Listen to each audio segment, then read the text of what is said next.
y'all. Come on in. Come on in. Come on in. Come on in. Hey, everyone. We back, y'all. What's up? What's up? What's up?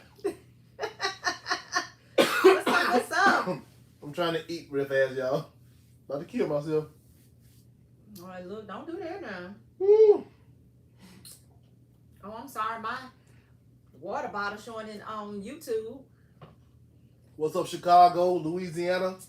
Got you on Instagram here. We're also on TikTok, and we're also on YouTube. Rep your city. Rep your city as you coming in. And y'all know that we in the Birmingham, Alabama. What's up? What's up? What's up? I don't know how to do B-ham on my fingers, y'all. So, yeah, we in Birmingham, Alabama, y'all. Yeah, so rep your city. Rep your city. Yeah.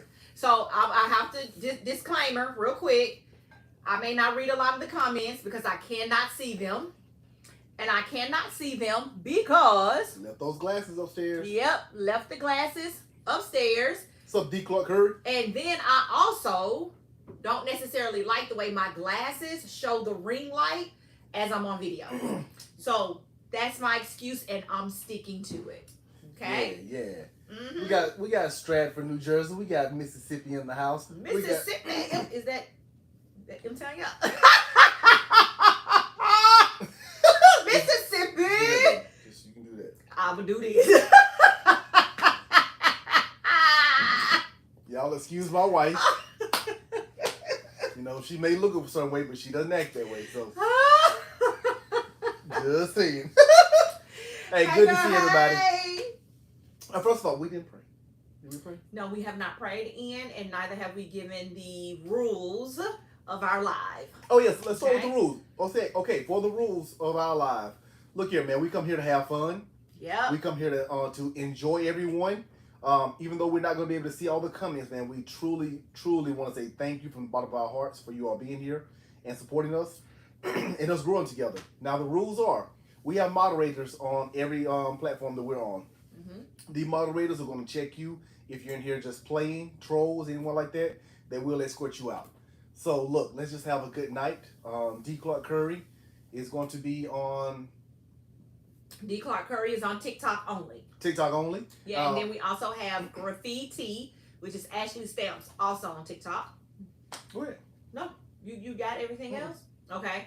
On Instagram, we have Taj Brown, who will be on Instagram moderating, and she will be back and forth from YouTube and Instagram moderating. And then on YouTube, we have David Williams once he jumps in.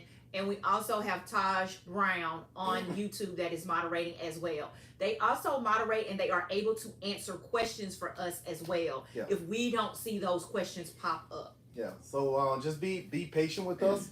For people who are just on this your first live, hey, welcome. Thank you all for being here. Welcome to the Love, Laughter, and Hope. What she just said.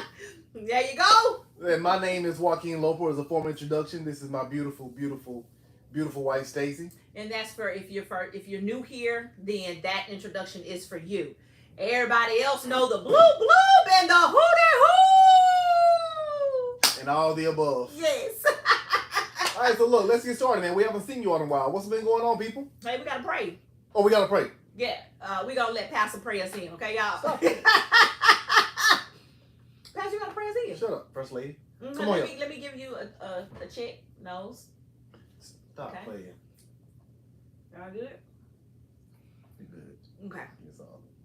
All right, hey, Father God, thank you for this day, Lord. Thank you for just bringing us together with all of these beautiful people. Allow us to grow, allow us to have fun, allow us to get our week started out in the proper perspective, Father God, with you guiding us and leading us. In Jesus' name we pray. In Jesus' name. Amen and amen. All right. So how y'all been doing? Man, we have been amazing. We just came back from our spring marriage retreat in Phoenix, Arizona. Yes. Well, it's actually in Fort McDowell at the Weekapaw Casino and Resort. Yeah. Had a great time. Had a great time. Amazing time. thank y'all for being here. If y'all have any questions, please ask them. If there's a question that really pops up that is poignant, a lot of our moderators will put them up for us, okay? Right. Go ahead, babe. So, what's been going on, y'all? Hoo-dee-hoo! It's been good. Oh, let me say this. Let me start this out from the jump. If anybody on these lives or in the Memphis area, man, we coming to y'all. Well, we only want to play around with it. If you're in the Memphis area, we've been waiting to get back to Memphis. We lived there for 12 years. We've been gone now for almost 4 years. But we're coming back to do a little meet and greet and a marriage conference. Yes. We've been invited out by an awesome couple up there to do a marriage conference for them. And we're coming to you. We're going to be there May the 19th is the meet and greet. It's at Soul Cafe in Memphis, Tennessee. That night at 7 p.m. And then that Saturday is the CPR for Your Marriage Conference. Yes. Yes. Yes. Yes. Yes. And if you're single, come on out. If you're single, okay. If they're single too. well, I think they're single or in a serious relationship. In a serious relationship. So when I say single, I mean in a relationship. Serious relationship or engaged. Engaged, so, yeah, for sure. Yeah. Come on out, man. We're gonna have some fun. So here's the thing: Memphis, Tennessee, Nashville, because you're only 2 hours away. Little Rock, Arkansas. Little Rock. You got West Memphis, Arkansas. You got Olive Branch, South Haven, Mississippi. Jackson, you right there, Jackson, Mississippi. Okay, Jackson, It's Mississippi. 3 hours. It's 3 hours. Okay. You would drive 3 hours for a Beyonce concert. So you know that's where we're going to be. Beyonce. Right now, Memphis, Tennessee is where we will be presenting the CPR for Marriage conference for you guys. This is a curriculum, a marriage curriculum that was written by Joaquin and I, and we only present the CPR for marriage at our marriage retreats and also at marriage conferences when we are invited out to teach that. Yes. Okay. So we look forward to seeing you all in the Memphis surrounding areas. Yes, and I know some of you guys are like, "What is CPR? Like, what is CPR for your marriage?" You know what CPR is when they push on your chest because you having a hard time breathing, or are you? Is that CPR for your marriage? Are you somewhat? Somebody pushing on something. We pushing on something. All right, you push it. Shoot. Like, push it. Like salt and pepper. No. They kind of push you. Right? Okay, no. It needs That's to be, not the kind of pushing that needs you to be do. in your marriage. Kind of, sort of, it is the kind of pushing that you need to be doing in your marriage along with, CPR. But CPR stands for Christ Procedures for Resuscitating Your Marriage. Resuscitating. Yep. Resuscitating your marriage. Like Christ Procedures for Resuscitating Your Marriage. Google that. When you talk about CPR for your marriage, I want you to also think about it from a health standpoint. Yeah. We go to our PCPs or our HCPs yearly to get us a checkup. But we don't even know what it looks like to perform CPR on our marriage. Or we don't know how to react when it's being performed on us, on yourself. Right. So if your partner is trying to perform some CPR on you for your marriage, we don't know how to receive that. Right. And I'm speaking from a male's perspective. Us men, we don't like to go to the get checked up in hospital until we like 60. Oh, until y'all about dead. Yeah, about dead. Same way in the marriage. We don't want to get help until the last exact minute. Yes. And then the last minute you want to blame everyone else, and these are just facts. Now I'm not throwing anything at nobody, but this is what we've seen. We've been doing this for a decade now, and this is what we went through in our own marriage. Yeah.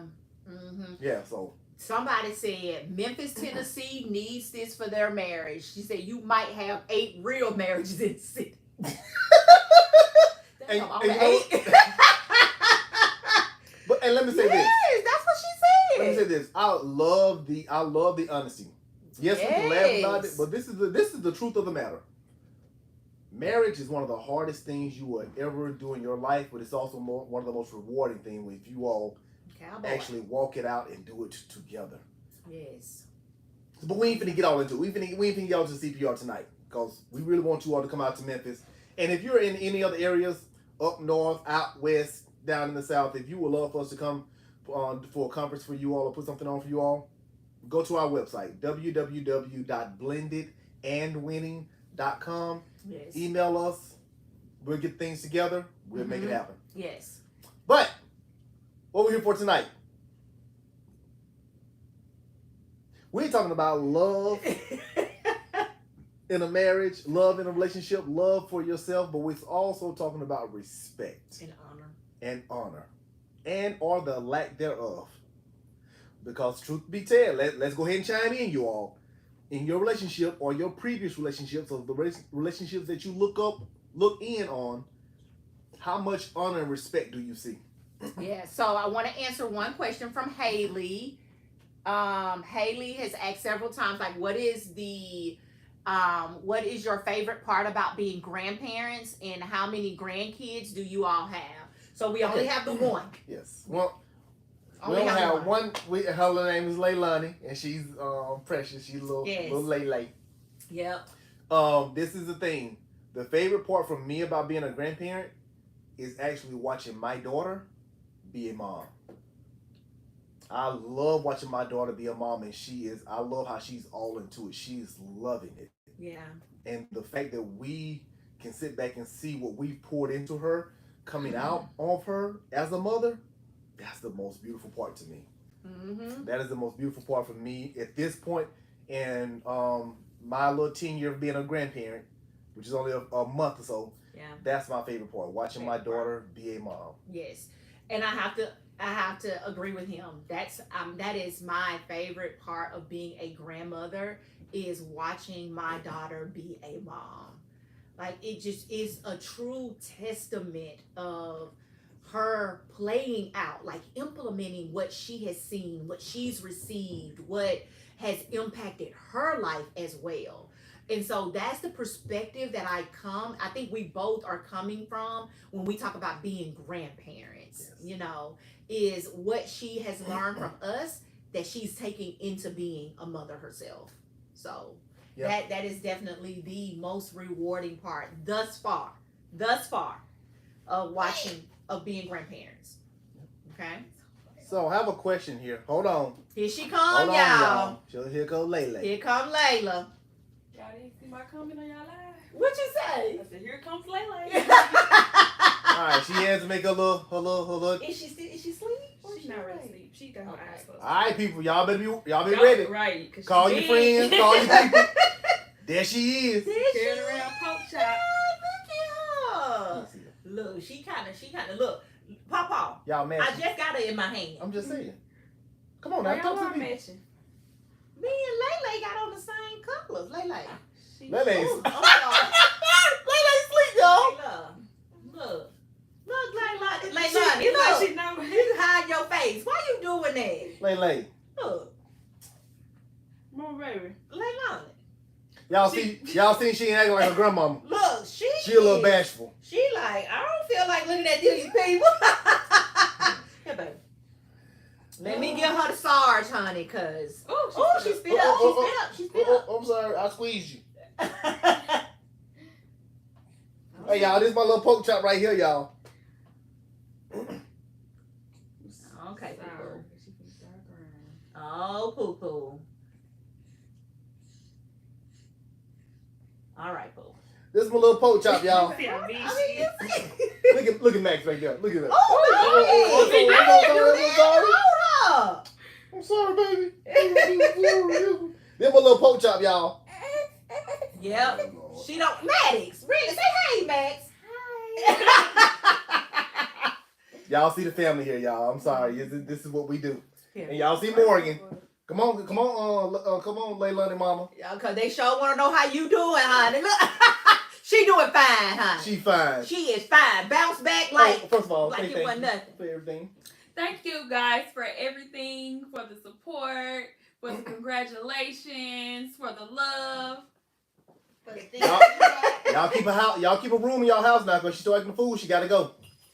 He gonna be putting her out like she Yes, her thing down. I'm putting her out, but Lele can stay with me, y'all. See me. Put her. Yeah, put it down. All right, so here, take your baby.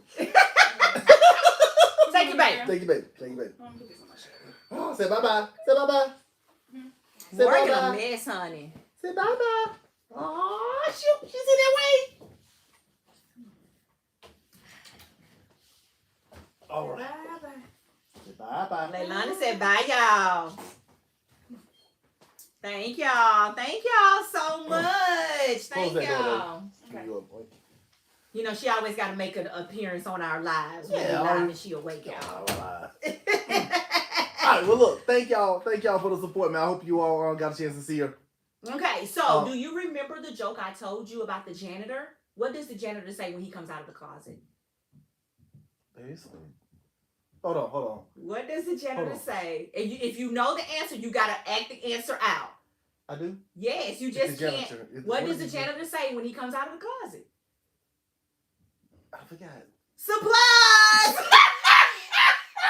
I hate you.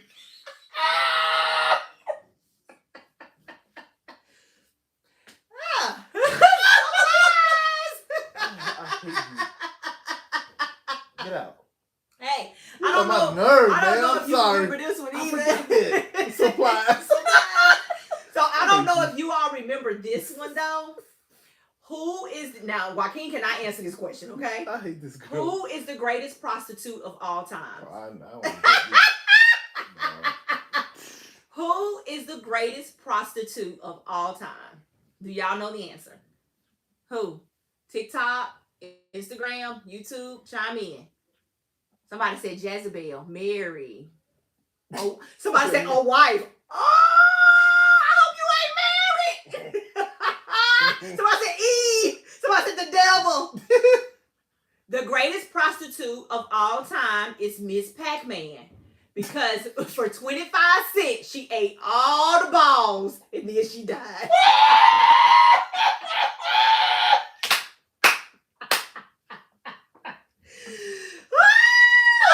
Baby, Miss Pac-Man was a bad. Hey, just say Miss Pac-Man. Miss Pac-Man, insert 25 cents. Insert 25 cents, okay? Hey, back in the day, a quarter used to go a long way back in the day, boy. Baby, what you said? Anyway, hey. Yes. I was looking we at that missing. question. Oh, I'm so sorry. You don't remember it? I do. All right. Do you remember who wrote it? Okay. Sorry about that. Sorry about that, y'all. Okay. So we were talking about love, respect, and honor. I had a comment I want to read. Let's go now. And let me say this. Someone made a comment also about that we do a good job of working together. It had to be work put in for us to be together. And I will say this to you all that's working on your relationship or yourself working with someone on a relationship. We don't always think alike. Mm-hmm. My wife and I are rarely thinking alike. True. However, when we are talking and thinking about some things, we're in the same book. We're thinking together. We are thinking together. My thoughts are going to be coupled with what do I think she may be thinking about or what the direction she may be going. And that's what a lot of relationships, that's where you all lack the respect and honor because you all don't understand how to just see from the other person's point of view, regardless if you agree with it or not. Mm-hmm. Right. So if you are taking notes on some of the tips that we give you all tonight as far as a successful, happy, healthy marriage goes from the standpoint of respect and honor, when you think about the way you think, okay, and the way your spouse thinks, and that can create so many misunderstandings, miscommunications, like all of that, okay? It can create that, yes. A lot of ways. I'm waving at y'all. Okay. It can create a lot of that. But here's the thing that you need to keep the perspective leaning toward. For marriage, you don't think alike, but you think together. Yes. Let's think together. And then when you think together, remember, it's the both of you make up the marriage, okay? So this is the two of you, here and here, husband, wife, okay? But then when you come together for the marriage, you see that it makes that triangle. Because the marriage is ultimately what you want to see be the happy space. Because when the marriage is happy, everything else that is consumed within this little area that the marriage makes up that is going to be where you are happy at. So if that's your career, that's your children, those are your finances and things of that nature. Remember, you got two people that think differently. Yeah. You don't have to think alike, but y'all got to think together. And this symbol, as she brings that symbol and it comes together, it makes what kind of symbol? It makes a pyramid. If you two are making a pyramid and you're aiming toward the top, the struggle toward the top for both of you all is not going to be the same. Right. But at least we're going in the same direction. We're going in the same direction. Everything my wife just said, the finances, kids, jobs, careers, all that stuff can change in an instant. Yes. And a lot of times we don't change with how things evolve. We get stuck mentally, sometimes physically, right, emotionally, spiritually. We get stuck. And then you don't know how to allow the other person to help you come along. So let me ask you all this: with the topic of honor and respect, what are some of your questions? What are some of the questions that really you've thought about, things you've been through? How can you handle things a little differently? And just see if we can give a different perspective, not just from us. We can read other comments. Okay, and so with waiting for those questions to roll through on each platform, a young lady, I don't know her name, but she says my husband is controlling. When did you realize your husband was controlling? Was that something that you liked about him, or was that something that came on after the fact that you all were married?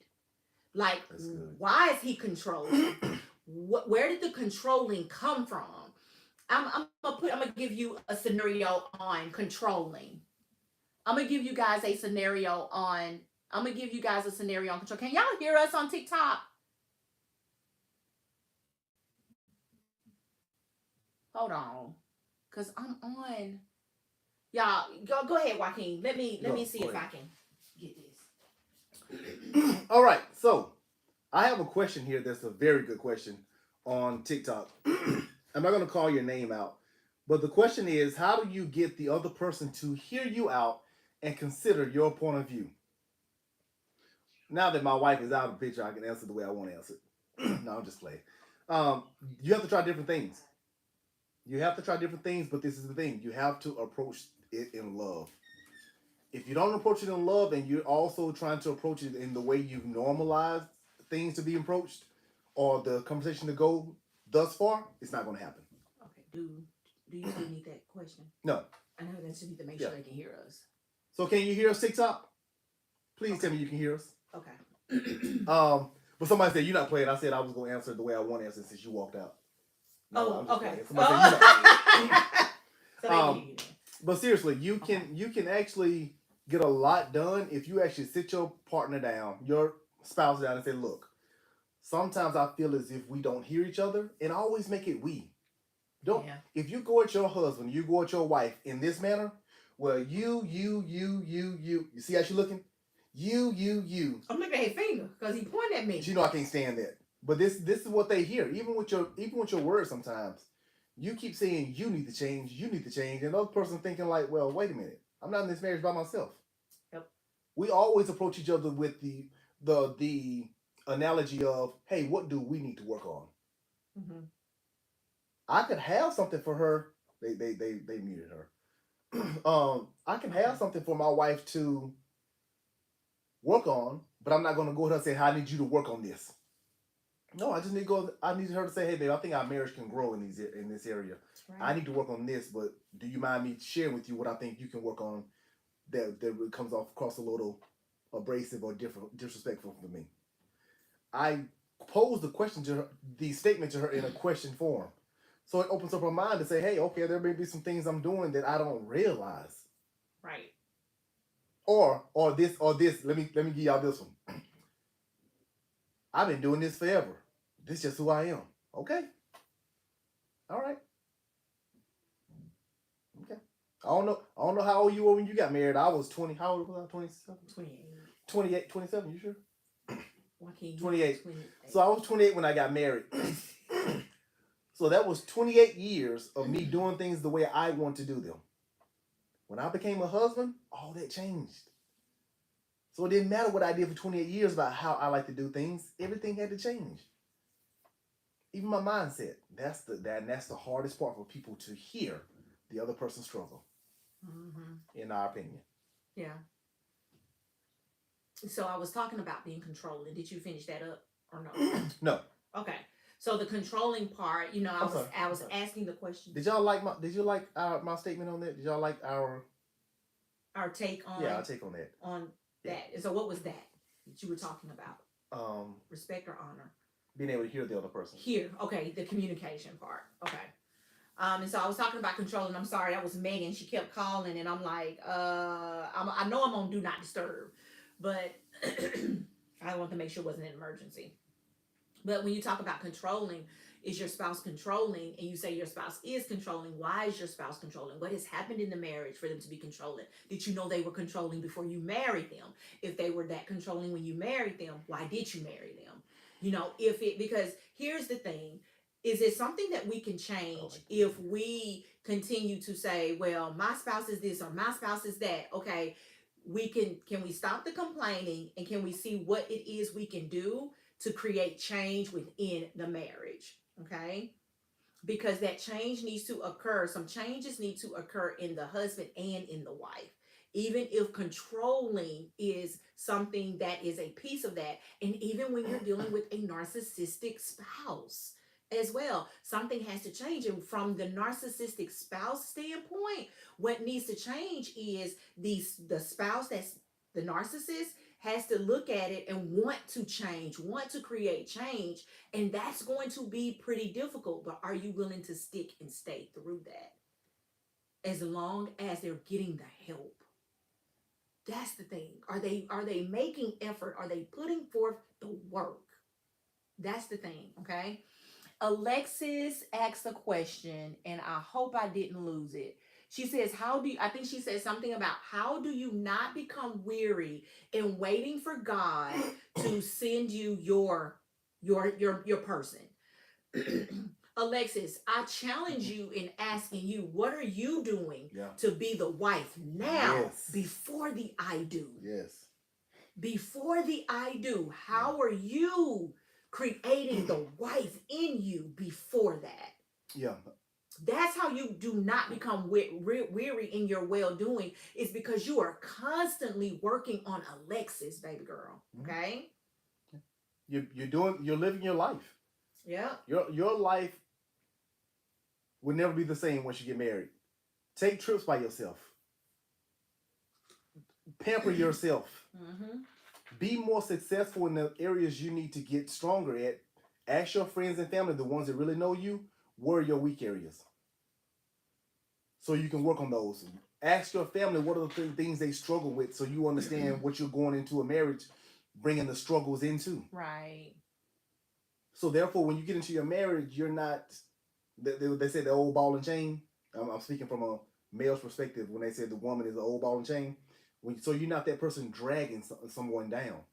You're able to build and push him up because you've gotten yourself right, and you're going to be able to push him as a wife as well as he pushes you as a husband. That's what you do.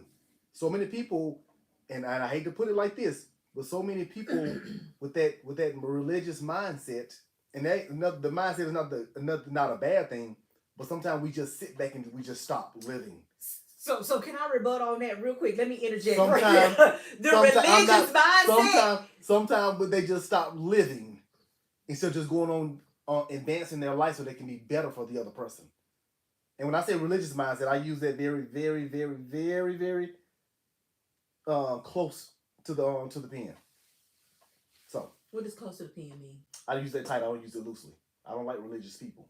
Okay, yes, because I was about to say now that religious mindset will. I don't like religious people. And when I say religious, I mean those people that are just like my grandmother used to say, so earthly good. I mean, so heavenly good. They know so heavenly saved. They're no earthly good. Yeah. You run people away with all that religious stuff because you can't meet people where they are with that religious spirit on you. You cannot, with that religious mindset, you run people away, and you have great intentions, but the way you act, the way your words come out, the way you feel, make people feel judged, and that. I have That's a great question.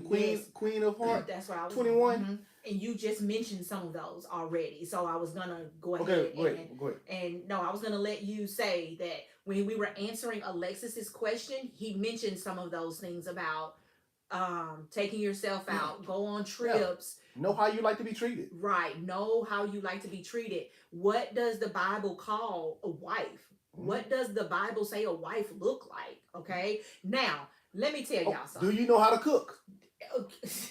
If you don't know how to cook, work on your wife to take some cooking classes. Okay. Go to YouTube. And so for me, I always tell people, like, I take what the word of God says a wife looks like, and I made it my own. Okay. I made that my own. And God is well pleased with me. I just want y'all to know that. And how I know God is well pleased with me is because of the way my marriage is.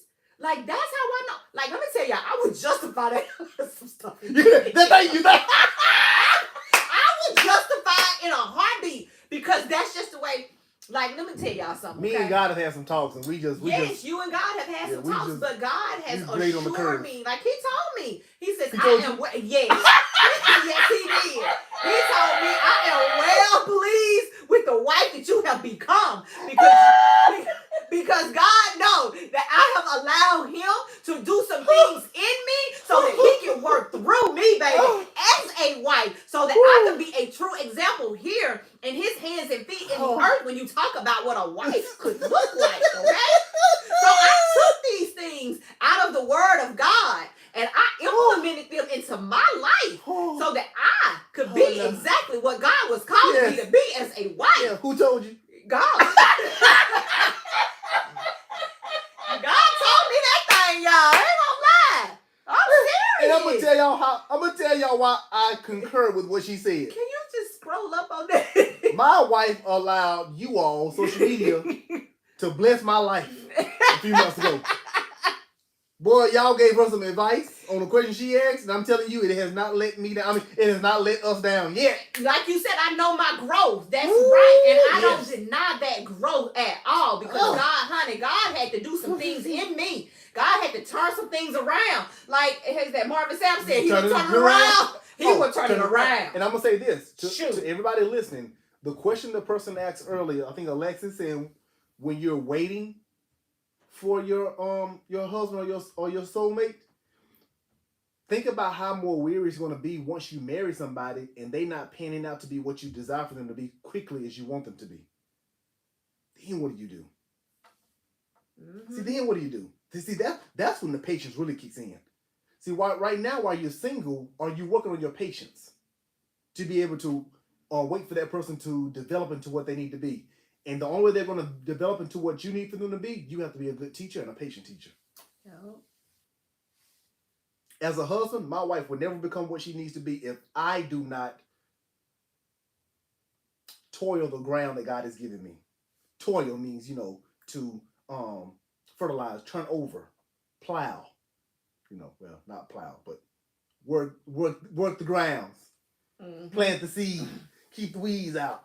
I'm a country boy, so I got to get in there. But that's what he gets in. Shut up, Stacey. Oh, okay. I'm sorry. I can't get on the plow. I can't get on the plow. I'm like, okay. My ears perked up when he said plow. But then when he said I go in there, I'm like, okay, what we talking about here? I'm sorry. Hi. I'm sorry, y'all. This girl's so... Oh, my God. Okay, let me get you back on track, okay?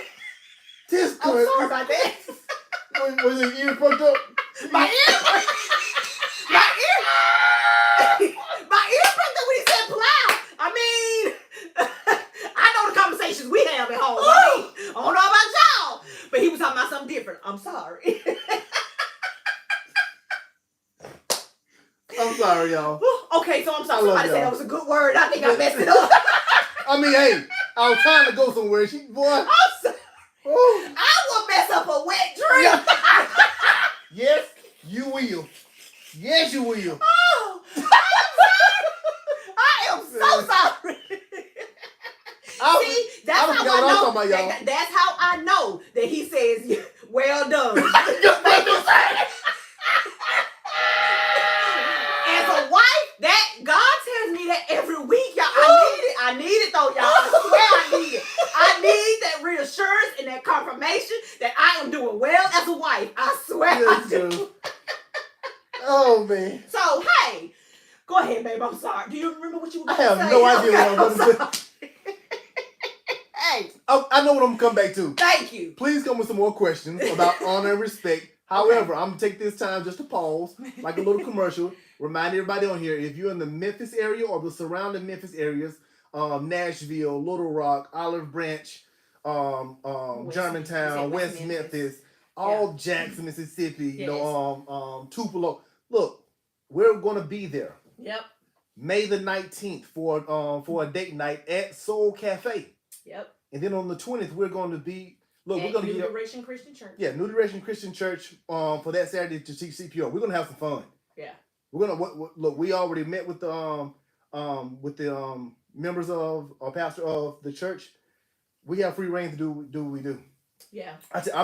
Look. We coming as husband and wife. Y'all gonna be blessed. Yeah, we coming as husband and wife. We're coming to bless people, bless marriages. Man, we look forward to you all. Go to our website, look up the information. You can go ahead and RSVP now. Pay for the tickets, get to meet with us, talk to us, but really have some real conversation. And this is the thing. It's going to be a safe place. You can come in there and you can ask us questions and pose scenarios to us that you don't think you can pose to your spouse. And we're going to give it to you the real. This is the thing. We're not trying to fix you. We're trying to give you a different perspective on how to walk your marriage out a little differently. Yeah.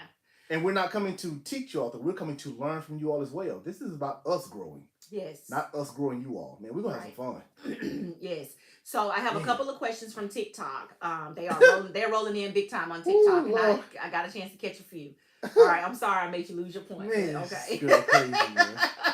So one says, how do you get trust back in a marriage? Okay. All right. How do you get trust back in a marriage? We're going to start right there? Start right there. Okay. Yes. I think when you get trust back, we have to talk about why the trust. You have to break down and understand or get some kind of base on why the trust was lost. We just can't move on from why the trust was lost and not understand how do we get here. Figure out how the trust was lost.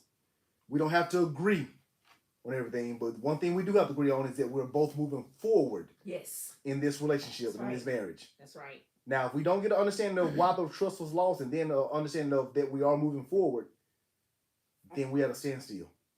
Yeah. The only way we regain trust in our marriage is because we wanted to. I did not want to regain trust for her. She didn't want to regain trust for me. We wanted to regain trust for where we stood in the marriage and going forward, what we need to do to make sure the trust was building and was growing. Yes. I never stayed in my marriage after wanting to be divorced. After I'm ready to be divorced. I never stayed in there because I did it for her. I knew I made a commitment to God. I knew I made a commitment to her. And running away is the easy thing to do. Yeah. I'm just being real. Running away is the easy thing to do. And I knew at the time that we'd actually thought about divorcing, I had not given nowhere near my all. So what's the point of leaving if you haven't even given your all? And so can I interject some stuff? Please. So, and how do you regain trust? There are some things that are going to be needed from the person who needs to be trusted again. Okay. So the one who is looking to desire to trust their spouse again, is they're going to want to see some things happen in the marriage with communication, with actions. Okay. It's going to have to be consistent. Yes. You can't change for a month and then because you feel like, well, now she's trying to control me or he's trying to control me or I'm triggered and I don't know how to work through my trigger. Now I'm not even working toward regaining the trust or even trying to be the one that's trusted again. There has to be a complete 180, that has to happen in the marriage to truly create that trust wholeheartedly. Okay. Yes, you're going to have triggers because of what happened. There are going to be things that pop up that make you question, but how do you communicate with your spouse about that? And being able to openly communicate about how you're feeling in certain moments, and then the other person not being defensive, not trying to make excuses, not trying to, cover up anything. Like, look, just give it to me as it is, and let's walk through this thing together. That's what regaining the trust looks like. And again, like Joaquin said, y'all both got to want it though. And y'all got to be on the same page. Again, remember, y'all got to be going in the same direction on this thing called marriage. Because here's the both of you, and then you got to get to the marriage. And that's what it has to look like. And we hope that helps. Yeah. Okay. Trust is something that has to be wanted. It has to be desired. It has to be sought after. All right. So I have one question on TikTok that kind of goes hand in hand with this other statement that was made. What are some do's and don'ts in marriage? Okay. Then I had a comment below that said, he stayed calling me out of my name. He calls me everything but a child of God. And he thinks I'm supposed to be okay with it. Okay. So let me tell y'all that one question, what are the do's and don'ts in marriage, coincides with what we're about to say to that specific thing that she said her man does to her. Disrespect. Yeah. Calling folks out of their name. Yeah. I don't care how mad you are at me. Don't call me out my name. Yeah. I totally feel that way. We don't call each other. That's something we have never done. No. Never done. Never. Even in our worst part of our marriage, we ain't never done that. Because I didn't marry that. Gosh, she acted. I didn't marry that. And I'm not speaking that kind of life into her. No. Yeah. Yeah. You don't call your spouse out of their name. You don't that disrespect and that dishonor. Let me tell y'all something. Before marrying Joaquin, I would probably do some mess like that. The disrespect, the dishonor, hands down, probably was me. Don't you say nothing. Don't you say nothing. It was oxymoron. Don't you say. You said hands down, probably was me. Just say hands down, that was me. I'm just saying. You tried to throw it out there. I'm sorry. I'm sorry, y'all. Just own it, huh? Yeah. Just own it. Okay. Hands down. Disrespect, dishonor. Yeah. I own that. Okay. But with this one, it's all about the person, man. Yeah. I wasn't going for that from the jump, and I let her know that in my behavior and my actions. Yes. I didn't have to say it in my actions, but I also showed her that that wasn't what she was getting from me. Yes. And I'll be honest with you, I have boundaries and standards that are set up for me that I'm not letting anyone take down. Non-negotiables. I'm sorry. Those are non-negotiables. Yeah. And if you don't have non-negotiables, what is that saying? You're open to anything. You are open to anything. And this is the thing. People love people so much when they get disrespected the first couple times. Well, they didn't mean it. He just having a bad day, or she just. If you stand for nothing, you will fall for anything. Anything. You will fall for anything. One thing I know I love my wife. I knew. Well, y'all can tell she's a pretty woman. Sexy woman. I can find another one of those. I can't be with nobody that's gonna disrespect me. I can't do it. And this is the thing. Anybody can change. Anyone can change, but you have to put your foot down and give them non-negotiables and say, hey, this is where we need to start. Mm-hmm. I'm sorry. It's just, I don't even know how else to put it. I can't do it. Yeah. Now, there have been, at the beginning of our marriage, there were plenty of times my wife acted some ways I wanted to say some things to her. Woo, boy. But that wasn't good. If I'd have called my wife out of her name or anything, that was only going to make the situations worse. Right. And this is even more of a poignant question that you all need to ask yourself.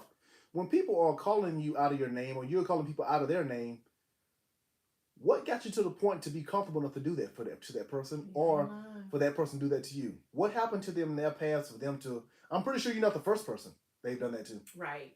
Yeah. Where do they learn it in? Yeah. What kind of behaviors this come from? Yeah, and yeah, I'm gonna tell y'all something. My girlfriends don't even call me out my name. And that's another thing. I see a lot of women here saying, "Well, they ain't gonna do this, they ain't gonna do that." But I know, and I'm not saying this is you. I don't know you, but there are a lot of women that will get together with their girlfriends and call each other the same name that you will not allow a man to call you. Yep. But then you'll say it's okay. No. Yeah. That standard goes for every relationship that I am in, whether it be a friendship or a romantic. And if that means me being you ain't if that means me being alone as a friend, yes, and not having any friends and losing them, so be it. Yes. Seasons run their course. Yeah. I know I don't walk around here with itch. My friends ain't itches. And so I'm not one. They're not. What? You said your friends ain't. You said you ain't one. I'm not. I've never been one. Never? Ain't. Ever? Ever? Ever.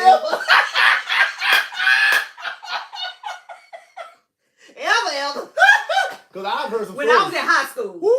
To hear the stories of me in high school, you would definitely be like, no, you were one of them. My wife would tell you were one of them. If I would have met my wife in high school, there's no way in the world There is no way. Me being that girl from high school, there is no way this would ever be. Yeah. First of all, when she was in high school, I was in junior high. So she wouldn't be looking at me anyway. Okay, so if you were in junior high. No, when I was I'm sorry. See, there you go. It No, he's right. It No. depends on what part of high school you in. Mm-hmm. When you was a senior, I may have just been getting in junior high. But when you was like 19, I was still in elementary. I hate him. Like, that's his way of making me look like a real cougar, y'all. Cougar. When my wife was in 19th grade, I still had nap time. I had the little fold out mat. He flunked because his ass flunked a couple of times. That's why. Because he flunked a couple of times. That's why his ass was still in elementary school now. I did not flunk. Don't you do that. Don't you do that. Well, you stop doing that to me. Okay. Well, yeah, no. You would not still taking naps. You would not still taking naps. Okay, I wasn't taking naps. Okay. Yeah, so, hey, you better get it right. I still had recess. You better get it right. I still had recess. I flunk. Ain't no dummy, Dave. If I'm a dummy, you married one.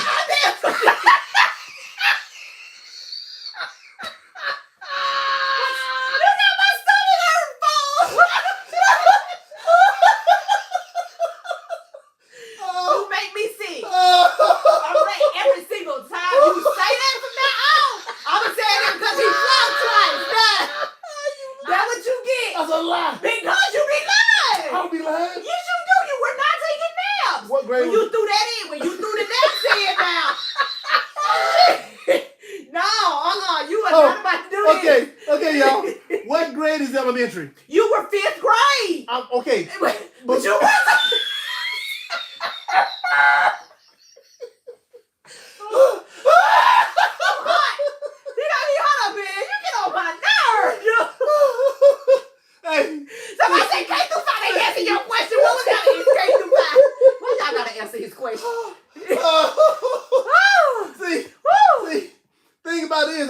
County in Decatur, Mississippi. You know, we were a little small country people. We were still taking naps in 5th grade. I'm sorry. See, that's why some of y'all from Decatur slow. Still taking naps in 5th grade. Oh, no. I'm sorry, y'all. Oh. Okay, we back. We back for regular scheduled programming. That was a commercial. And my stomach good. Yeah, mine too. Ooh. Oh my God. Because I float twice. Dang. Okay. All right. Woo. Oh, you know what we talking about? Oh my God. Woo. Yep. Woo. If you all are not striving to have this kind of fun in your marriage, That's why y'all need to get to Oh Memphis, my God. Tennessee, to New Direction Church Woo. on May 19th and May 20th for our CPR for marriage. Like, we're going to have this much fun at CPR for marriage. Like, when we teach CPR for marriage, we truly teach it the way we wrote it and the way that we are in our marriage. Like, we can't teach it any other way. If you're on TikTok, go to our Instagram, blended_and_winning. You will see all the links are there for you all to sign up everything. Go to the website. You can go ahead and RSVP. Bring your mama and daddy if they still married. This is not just for married couples that's been married for 1 or 2 years. This is for married couples from engagement. Yeah, from engagement all the way to 30, 40 years. Invite your friends. Invite people having trouble. Invite your church members. I don't care who you invite. We're going to have some fun. It's about marriages growing together. Oh, that is so funny. Look at this question. Will you ever come to Canada? We just had a conversation with a couple today that we're friends with about coming to Halifax. Yes. Is it Halifax? It's Halifax. Halifax, Nova Scotia area to do the CPR. Yes. We just had that conversation to come to Canada. Yeah, as long as it ain't too cold. You know, y'all get cold up there. Yeah. Now, welcome y'all in the cold too. Y'all really want us to come? Go to our website. Make it happen. Mm-hmm. But okay, back to our questions. Kansas City, Missouri. I'll come get some of that brisket. Make it happen. If you all have any kind of somebody said they need us in Ontario too. Ontario, man, we there. Mm-hmm. Seriously, y'all go to our website. We actually have something coming up in California soon. What else we have? I don't know. Yeah, I gotta do something else. But anyway, would we come to Alabama? We would come to Alabama. Matter of fact, let me tell you what's funny. We live in Alabama. How could you make that up? We live in Birmingham right now. Mm-hmm. If there are any entities or organizations that would love for us to come out and teach this for you all, once again, go to our website. Mm-hmm. But look, let's get back. We were just in Virginia. We were just talking about, we went for a wedding. Joaquin did a wedding there, but we were talking about the do's and don'ts of marriage. So we were talking about the respect and the dishonor. That is something that that's top tier for us in the don'ts. Yeah. Okay. Let me give you guys a do. Continue to date. Yes. Okay. Continue to date. Have a good time with each other. Continue to truly ask each other those critical questions. Go ahead. Don't just date. Date with intention. Mm-hmm.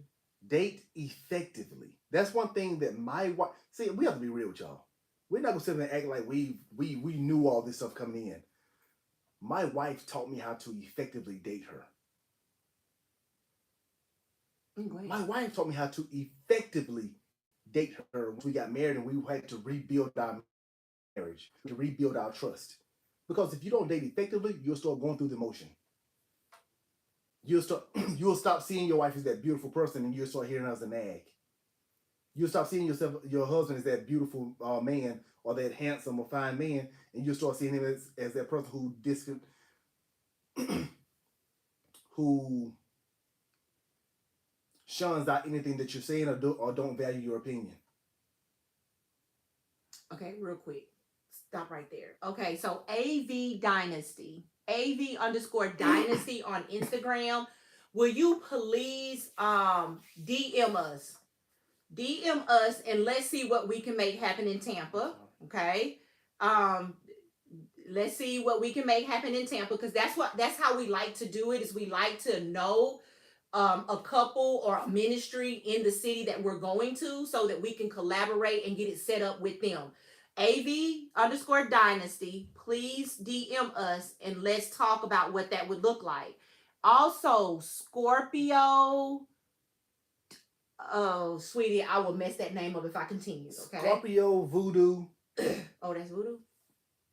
Voodoo doll. Voodoo doll. Okay. So Scorpio, do the same thing. We would do it on, we would definitely do that. Okay. We have to talk about what that would look like. Okay. Yeah. Okay. DM us seriously. Yeah, DM us seriously. If that is something that you know that you have those ties to that specific city because we're not there. We have to, have an inside there to do the work for us. Yes. And that is why we go to specific cities, is because we have people there that's organizing it and everything, and we show up and do our thing. Yeah. Okay. So that's it. So what are some of the other do's and don'ts in your marriage? Okay, go ahead. Some of the don'ts is, I told my wife, don't you ever stop talking to me. Right. Don't you ever stop talking to me. Okay, as a husband, does my wife still to this day of 15 years of marriage get on my nerves sometimes with her talking? Yes, she does. It's not just her talking. It's her slick way of trying to micromanage things, in my opinion. But this is what I realized. If she's trying to slick micromanage me, but she's doing it to make sure that we succeed in the areas that we're going forward in, what's the hurt in my wife reminding me of some things? With everything that I have on my mind, being a husband, being a father, being an entrepreneur, being a CEO, doing all these things, sometimes I forget some things. Sometimes I don't like checking the calendar. Guess who's the closest person to me? If I fail them. So as long as my wife is not trying to undermine me or anything like that, my wife can say whatever she wants to say. Yeah. I'm gonna tell you this is men. Okay, men, I have a challenge for you. If you want to hear your wife say less or remind you of less, prove her that she doesn't have to. Prove to your wife that you hear her the first 2 or 3 times she say it, and you actually understand what she's saying, and then you get it done. And I guarantee you, if you consistent in that for a while, she'll stop saying as much. Yeah. Okay, so I have Do you agree with that? Yes. Ooh, Lord, because she had to. Sorry. Yes. That was Just get it out, baby. That was You unnecessary. need to get it out. Man, that was a great example of unnecessary comments. I'm sorry. But unnecessary commentary. But you see how I responded to that? Sometimes our spouse needs to get it out, whether it's unnecessary or not, from a communication standpoint. I can choose to disregard what he just said, which I oftentimes do that all the time. But I'm going to tell you guys now, I do disregard a lot. Sometimes when it's unnecessary commentary. Okay, what if it's always negative? But I hear it though. I hear it. Mm-hmm. And if I need to go back and follow up on it, I will go back and follow up and say, baby, I want you to know I didn't appreciate what you said. Mm-hmm. Like, what did you mean by that? Okay. All right. I have a question from Justin Fuller though. I really want to get to this one from YouTube. Go ahead. Someone just asked on their TikTok, our Instagram is blended_winning. No, I'm sorry. blended_and_winning. That's our Instagram. Justin, I'm coming to you on YouTube next. And another thing, people always, I heard men make this little comment, well, men forget their brain sometimes. We don't forget our brain when it comes to sports. We can remember what our favorite team did 5 years ago. We can remember what we did in high school. We were playing. We remember our same favorite player because we're intentionally, effectively studying this stuff repeatedly.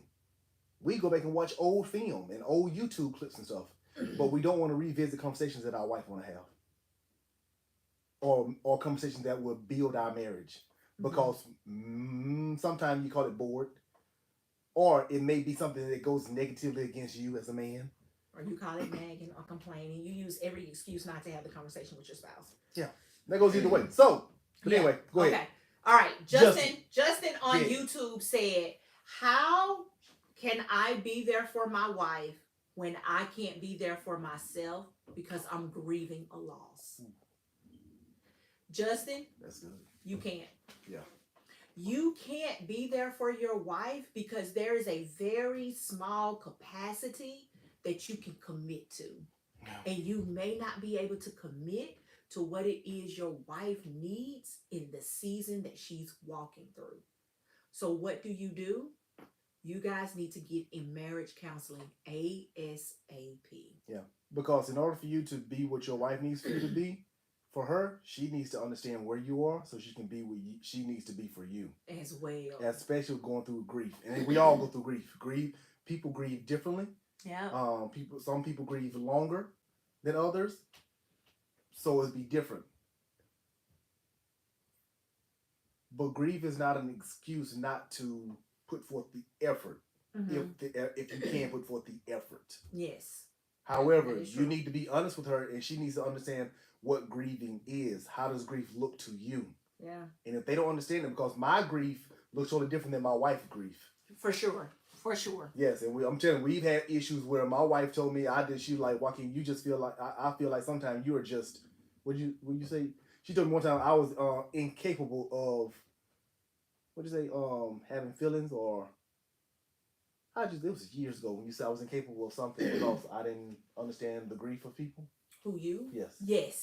Yes. You didn't have empathy. I didn't have the empathy. He absolutely no empathy, was so unable to put himself in somebody else's shoes to see a different viewpoint, different perspective, or anything because of where his mindset was, and he had healed from some things that he had already walked through. Yes.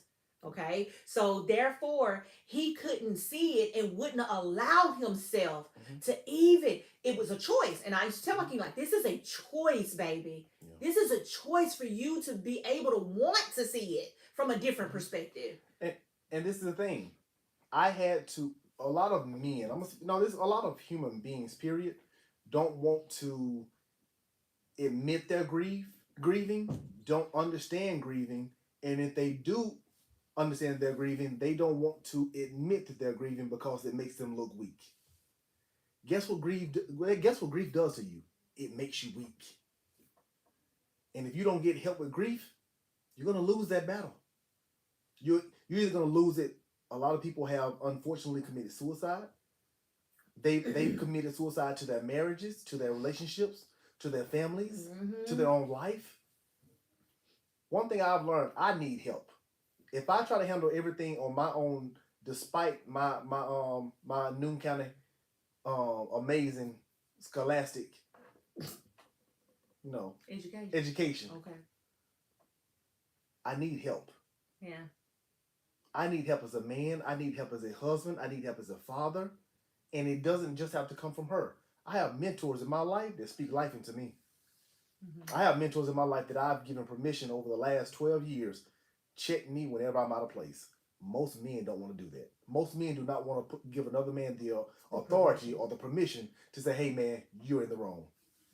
Or women. Yeah. Women, we always want somebody to agree with us. Yeah, just because your opinion is so believed by you doesn't mean it's right. Right. Yep. So, but anyway, I'm sorry, Justin, got off on a little spiel. But bro, man, I hope you and your wife get the right help you all need. If it's something that we can help you all with, we do. My wife has a master's in grief recovery.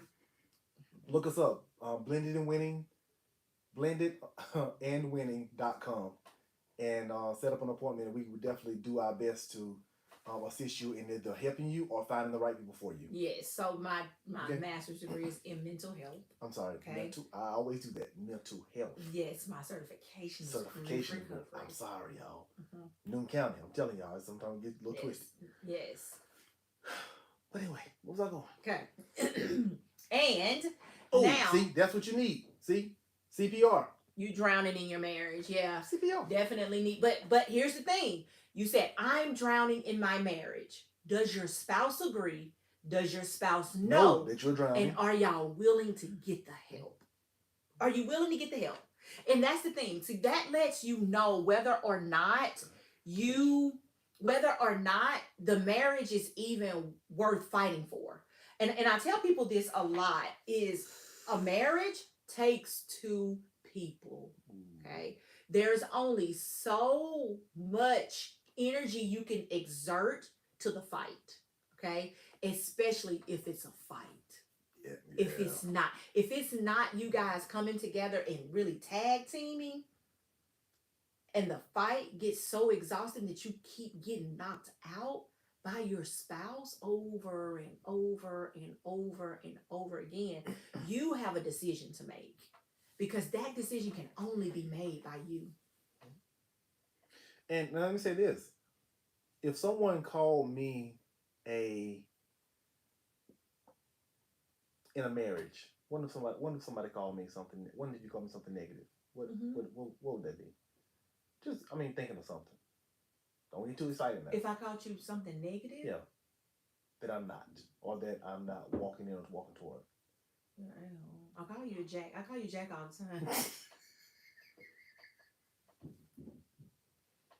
He can be very sarcastic. And I think he thinks that, yeah, you could be a butthole sometimes. You really I said can. something that I'm not. Something that you aren't? Yes. So you don't want me to tell you the truth, what you really are? No. Yeah, calling me something that I'm not. What do you mean? Tell me that I'm a loser.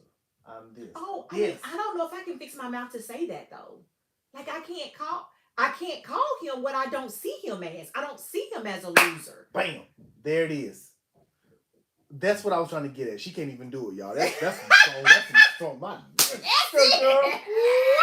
Nope. Where you want to go to lunch tomorrow? We ain't got time for that. Anyway, okay. If what I was trying to get at, if my wife would have called me a loser, if she would have called me a bad dad, if she'd have called me a bad provider, this is the thing. I, as a husband, the words are going to hurt me. What I have to look at the bigger picture is once the emotions have died down is, where are those words coming from? What happened for that to get to that point? And do I have to answer to something that I'm not? Mm-hmm. See, you can call me what you want to. It's my job to respond to you if I want to or not. But if you call me something that I'm not, well, you just blowing smoke. That's it.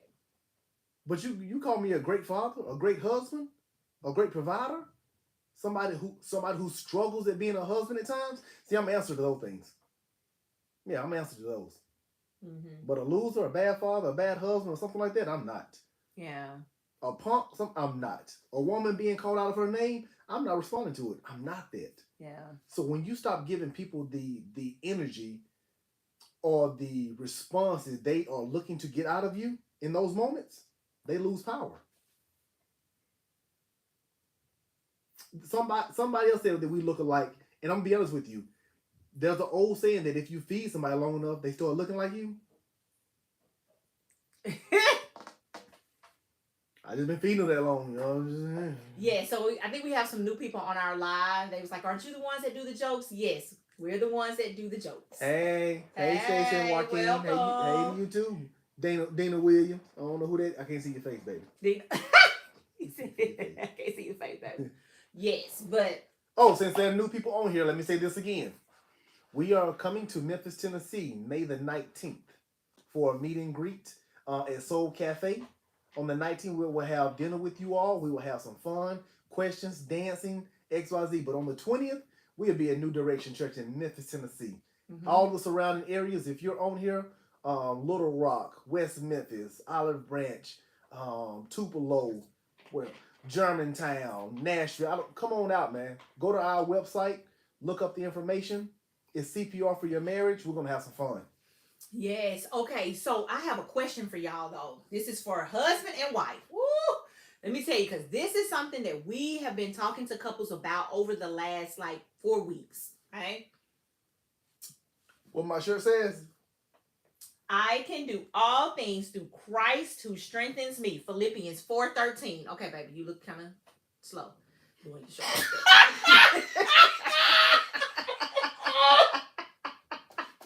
I have a choice to respond. I ain't slow. Taj, if you are on, can you put the website in Instagram, please?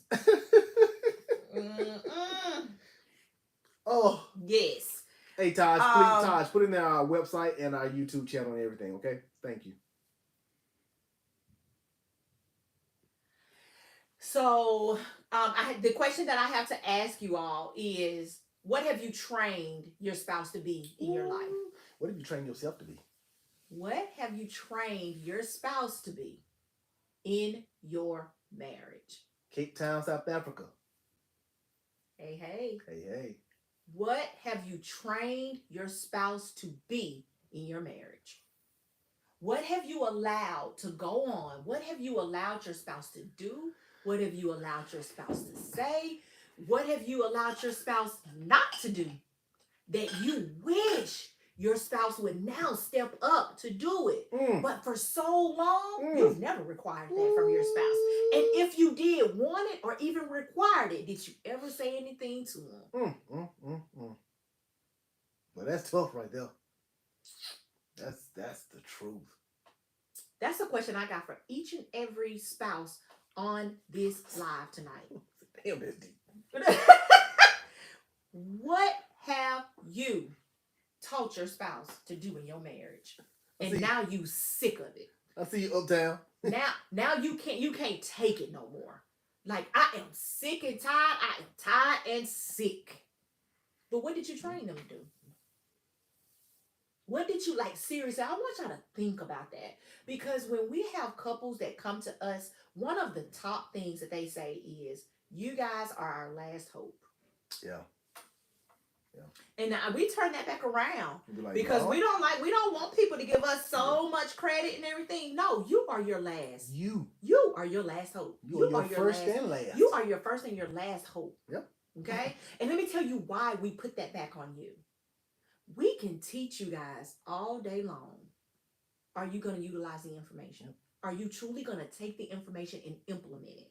Are you going to use consistently, despite what the reaction and the response might be? Are you going to implement the information? And let me tell you, and let me show you what that looked like. The question that I stopped on was, what advice for married couples dealing with infidelity? Yeah. That was what almost broke, ended our marriage. So we can answer that for wholeheartedly, upfront, full transparency. But when we decided to save our marriage, my being a better husband or working toward being a better husband and a better man wasn't predicated on my marriage succeeding. Mm-hmm. It was predicated on me succeeding. And that's the same thing for me. And she had to do the same thing, because this is the thing. The marriage could end.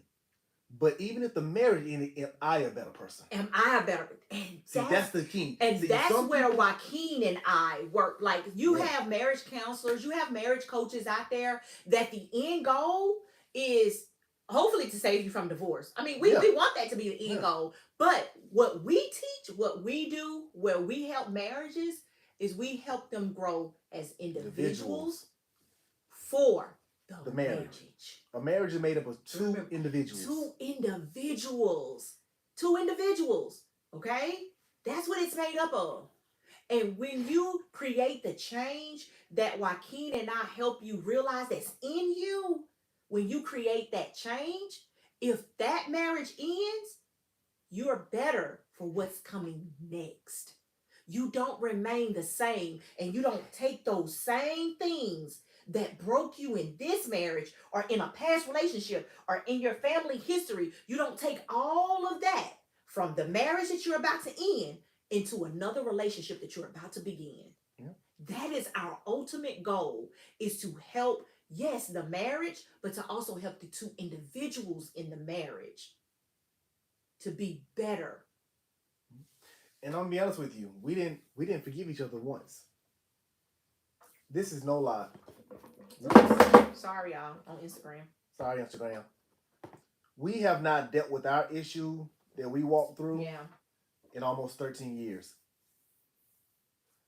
Some people don't want to keep apologizing for something they did years prior.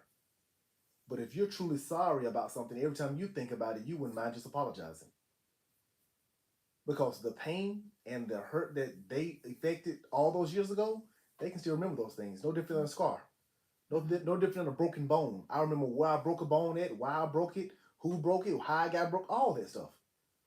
Till this day, we can be talking about something that my wife would just say, babe, I'm sorry I did that to you. You just out of the blue, and she was like, thank you for staying.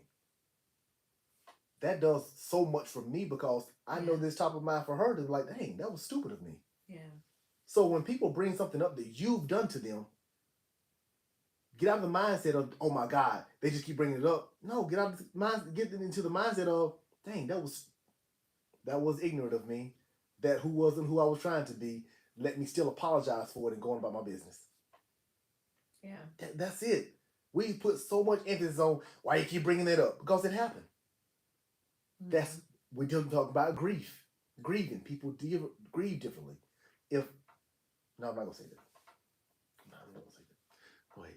So when you talk about these things that you are walking through, you definitely have to continuously talk about it. Like, what do you need to change? You're not going to continue to love your spouse for 20 years ago. Yeah. You're not going to love them for the same reasons. That is why you guys have to continue to communicate. And that's why I ask y'all the questions. What have you taught your spouse? What have you taught your spouse to just get familiar with in the marriage? And you never said that you desired something different. So how do you expect for them to be different? How do you expect them to be different? Can I be transparent with you all?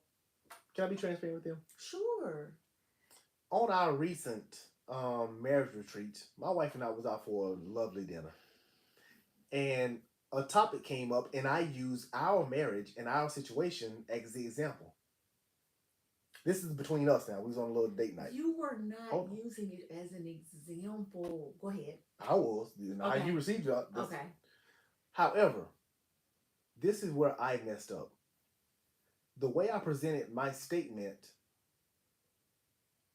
I presented it as if I was still the hurt person back then. And I was presenting to let her know that what I needed back then, I never got. What my wife heard was, I haven't grown in and you still see me as that person. No. That's not how I saw it last week. But go ahead. No. That's how you painted the picture. That's how you painted. That's how I painted the picture. Yes. I didn't see that. Okay. No. When you at all. You said, you know what, I haven't grown in. No, I didn't mean it that way. Nope. See, but you see this. See, we still do this. We still do this. I did not mean that. However, we had a very, very heated conversation around some good food, and we kept eating. So this is what I did. When I realized I messed up, did I get upset? Did I get off tilter? No. I let her have a moment. I kept smiling at her, and I kept saying, I love you. We're good. Because once you realize something is going left or right, and it's not in the center of where we're going, somebody has to be the bigger person and say, hey, let me do what I need to do to bring this back. And it starts with me. I started the conversation. I took it down the wrong path of not explaining to my wife what I meant at the time. And I wasn't trying to get understanding. I was like, look, let's get out of this situation. Sometimes to get to a better place, finding a solution in the moment is not the solution. Sometimes the moment just has to carry on over to the next. Let's just get out of this. Enjoy our time, enjoy each other, and come back to this when it's a little bit, what more settled? Would you say? Yeah, more calm. More calm. Mm-hmm. Yeah, because Mama was hot. And then it was the verbiage he used too. See? It was the verbiage. I mean, for me, and Joaquin knows this, verbiage is everything. Everything.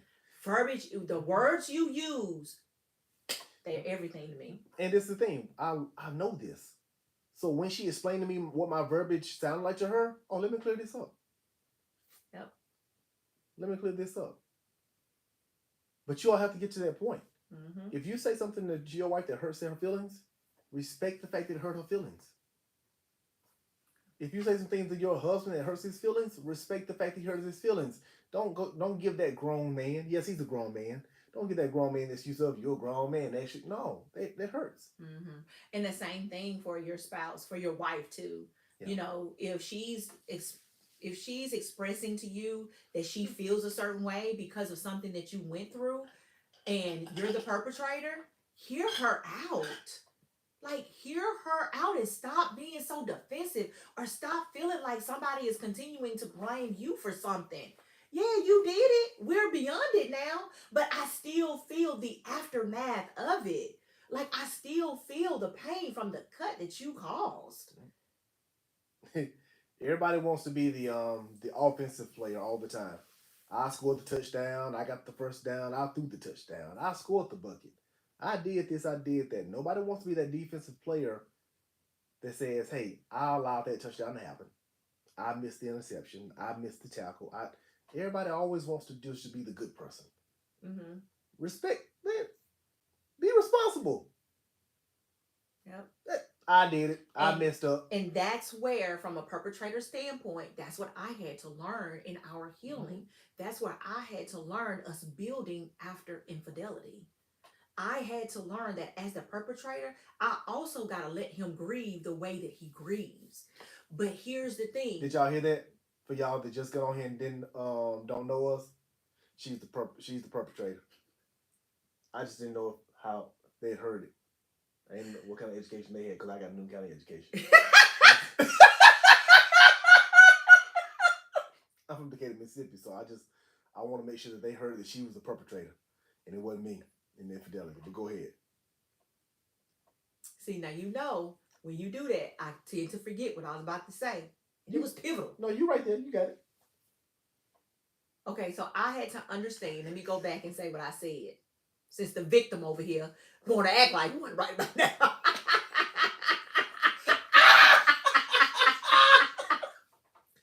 See, that's victim mentality. Y'all were just at Decatur education. That's the victim mentality. No. When the victim want to call a perpetrator, I just say, y'all hear what she said, right? I just wanted clarity. That's it. I want clarity for everybody. That's it.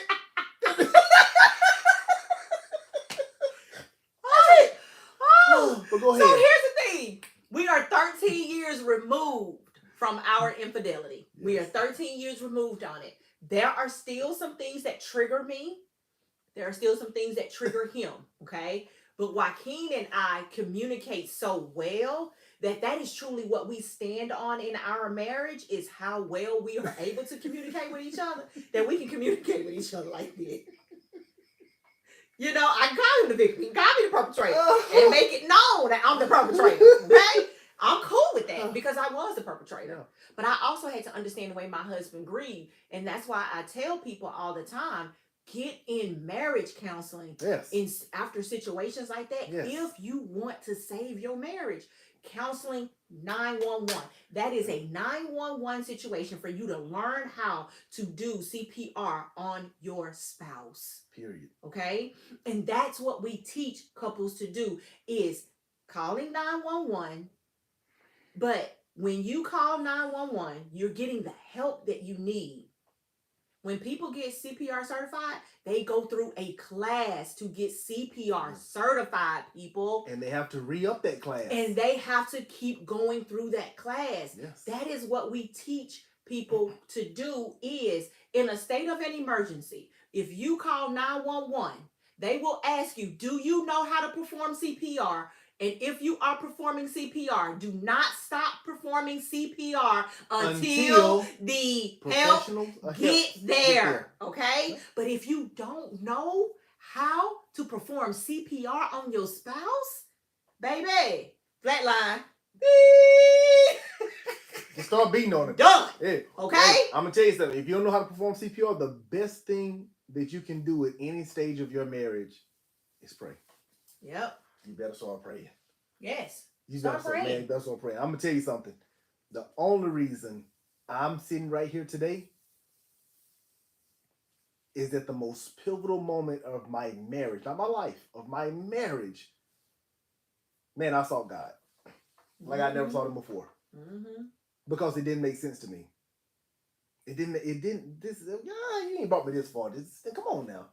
Candy Garrett. Yeah, great question. I'm sorry, baby, for cutting you off, but I definitely wanted to answer her question. She says, what does CPR mean in a marriage? CPR means Christ procedures for resuscitating your marriage.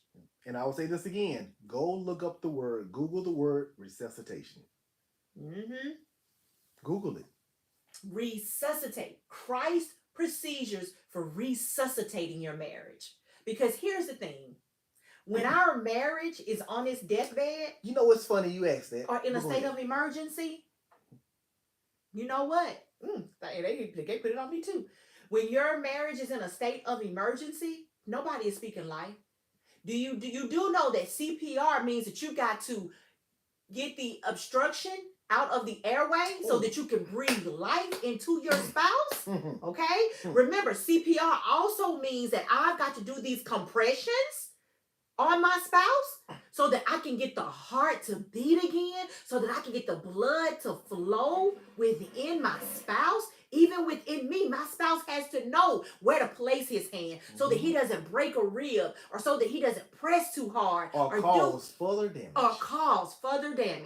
And if you do not know how to properly do that, baby, or dead. Yep, or follow directions. Sometimes they say the people, if you can get the right person on the phone to lead you to the right position, to put your hand and give the proper procedure for the person, you can save their life.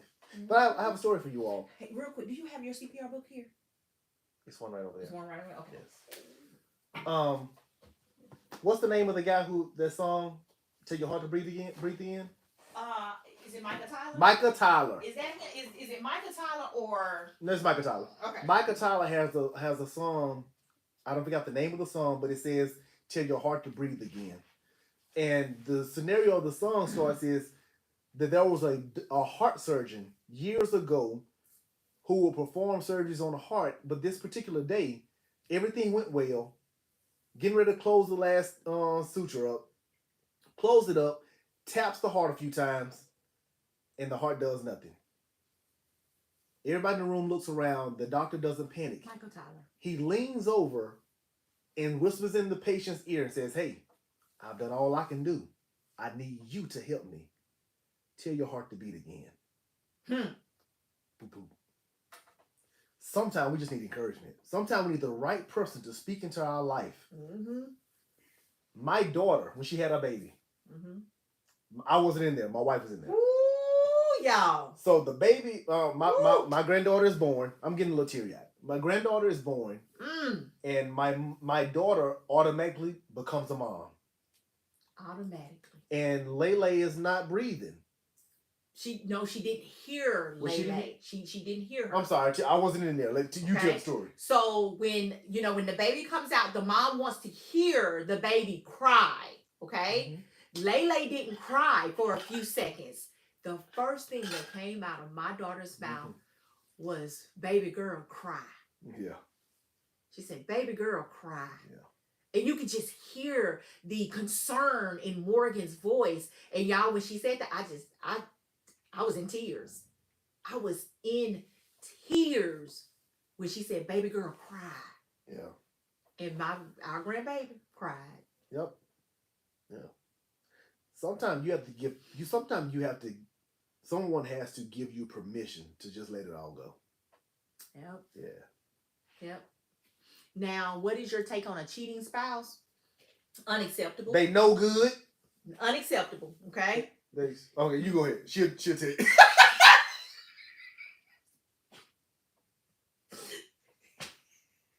Oh my gosh. They no good. Okay. Jeez. Y'all hate this dude sometimes. Move!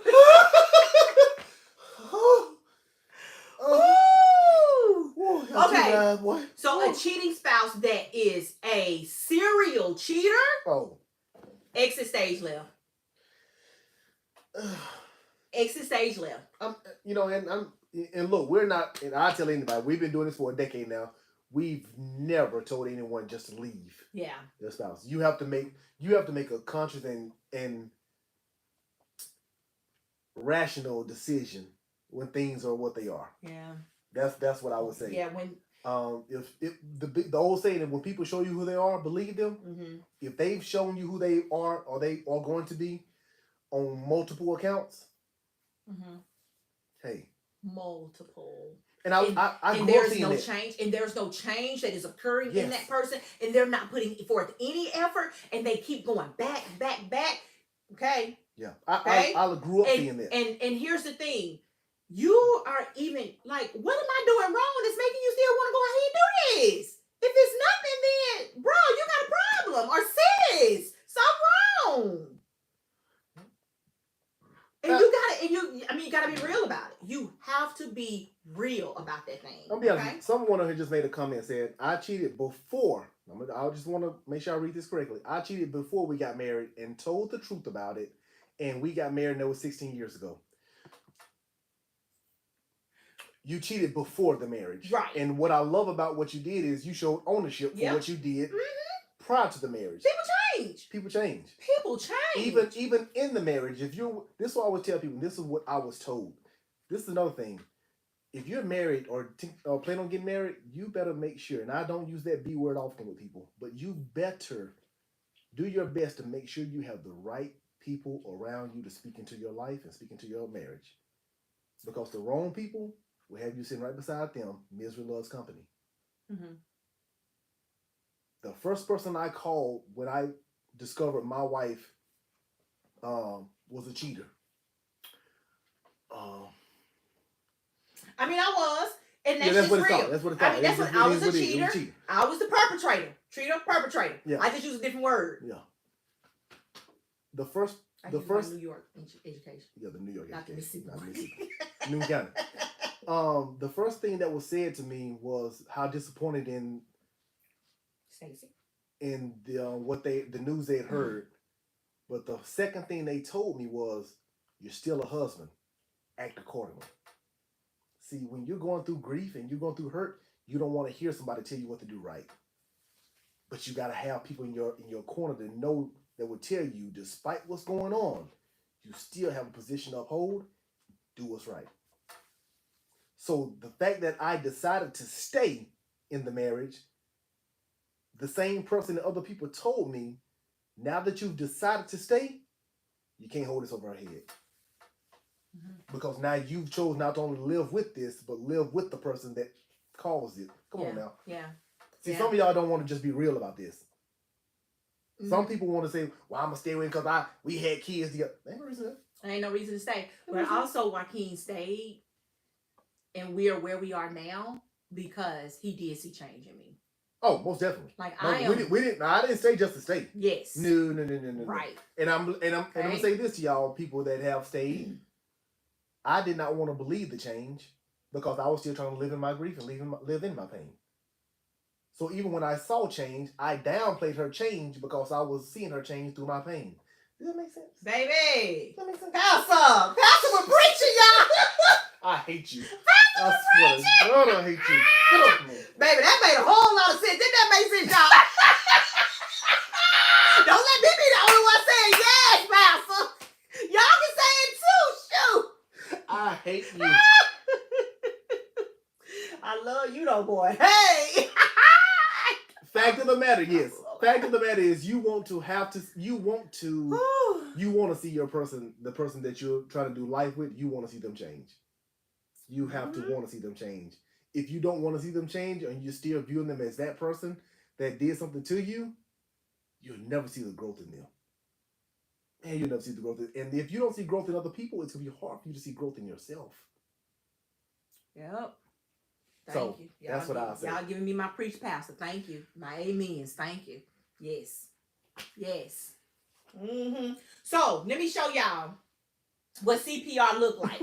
Now, I'm going to tell you, when we do our retreats and we teach CPR, like our couples love it. Yeah, we have fun, man. Like, they absolutely love CPR. Like, both groups, our October retreat last year, April retreat this year, when I tell you they love CPR, and look, this manual is not thick at all. Mm-hmm.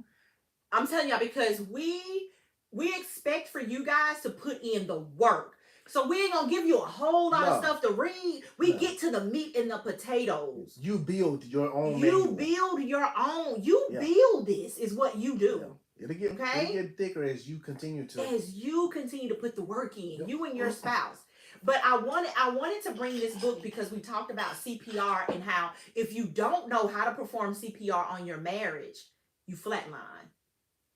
If you don't know how to save your marriage until the medical professionals get there, when you dial 911, there's a possibility that you lose your marriage. Yeah. What is losing your marriage? Your marriage loss looks like divorce.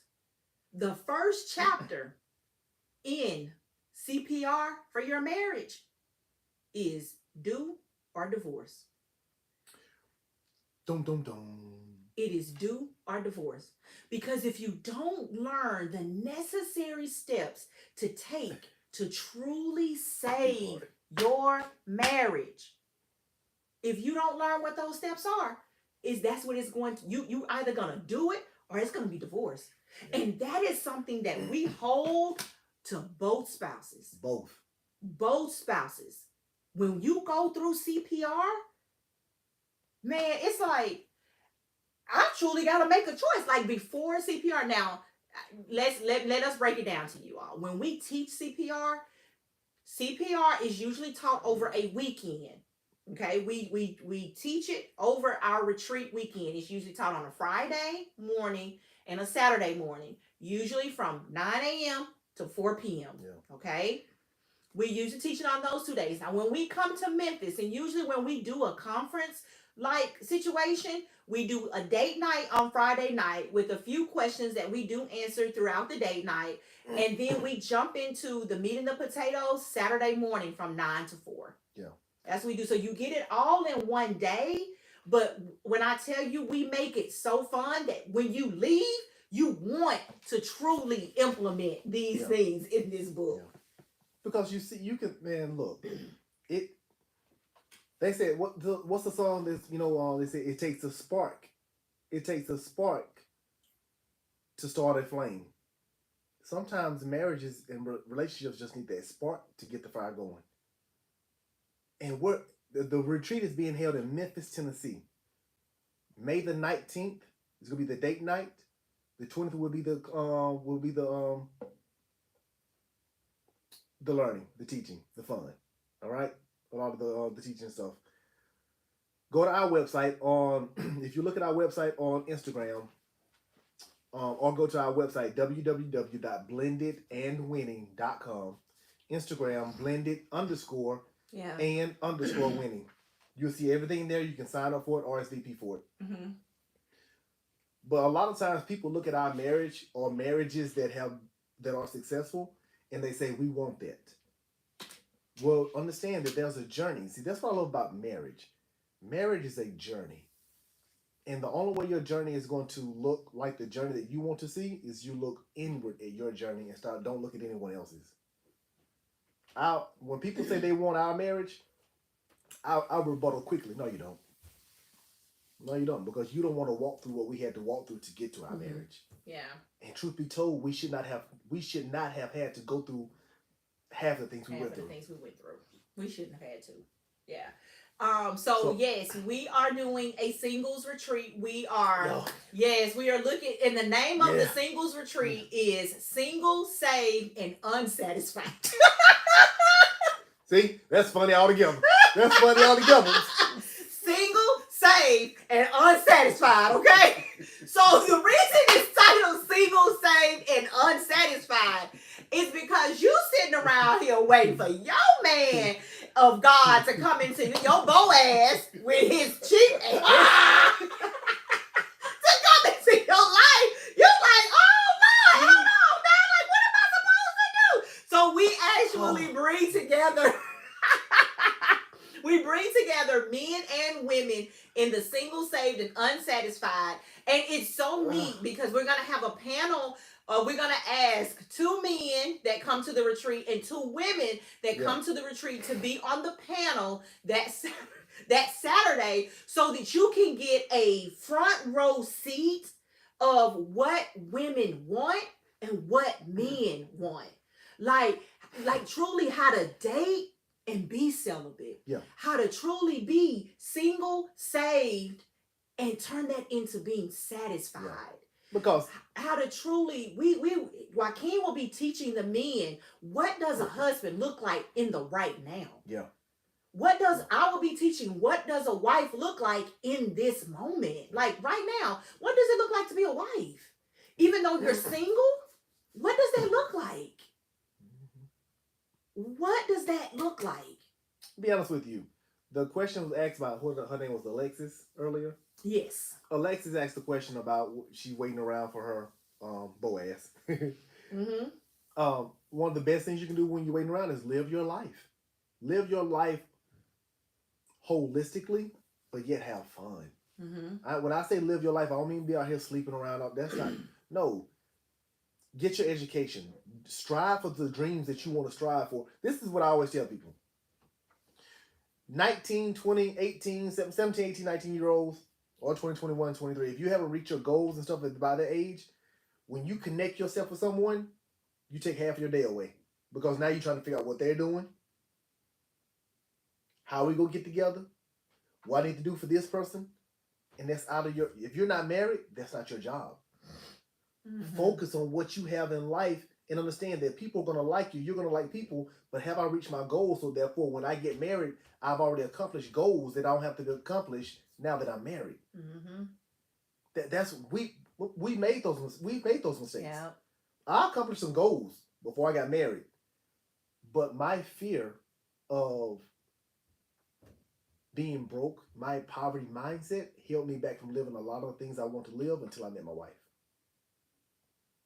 Live your life. Grow your relationship with Christ or whoever your God is. Mm-hmm. Because when times get tough in marriage, and they will come. Yes. Don't know who you believe or what you believe in, but the Bible says that those tough times, they will come. Those weapons will form, but they don't have to prosper. Mm-hmm. Because of my relationship with Christ, and I'm not trying to be over biblical here with you, but the fact I will tell you is my relationship with Christ was tested in the moment I want to walk away.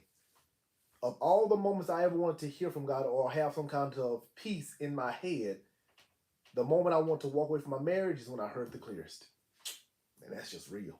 Now, Pastor be on here preaching. Shut yeah. I mean, I'm just saying, he be on here preaching. That's when I heard the clearest, y'all. Yep. And I didn't want to hear what he said. And that's how I knew it was him. I was like, I don't want to stay. Yep. And I'm so glad I didn't leave.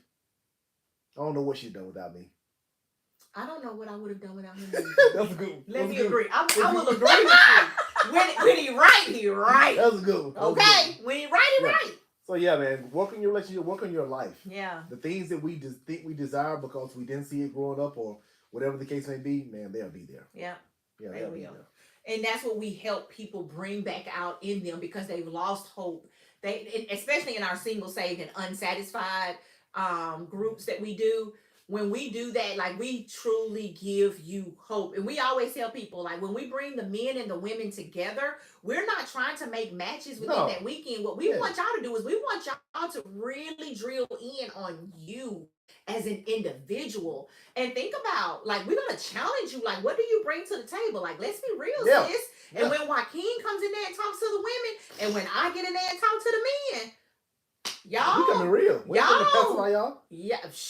I'll tell you, at the single retreat, y'all know what song we're going to have when y'all first walk in? That 112 song. Cupid doesn't let... Oh, y'all.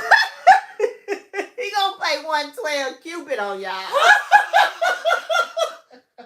When I tell y'all we're going to have some fun. Yes, we're going to have some fun. A lot of fun. I tell you, okay? I took some of y'all back then, didn't I? Yeah, 112, baby. Yeah. So we just want to highly encourage you all to just really just stay encouraged. Man, be encouraged. And know that, your Boaz is out there or your Ruth is out there. Your husband is the husband that you desire. Your wife is the wife that you desire. What are you doing to build him? What are you doing to build her? Yeah. The first thing we need to do is forgive. Forgive what this person or that person hasn't been. Right. And say, what do we need to do differently so that we don't keep going around this same circle? Mm-hmm. Who are we affecting? A broken marriage is only going to, with kids and other family members around you, are only going to produce other brokenness. Right. We're on assignment. We're making sure that our families would never see a marriage lesser than ours. Mm-hmm. That's our job. Yep.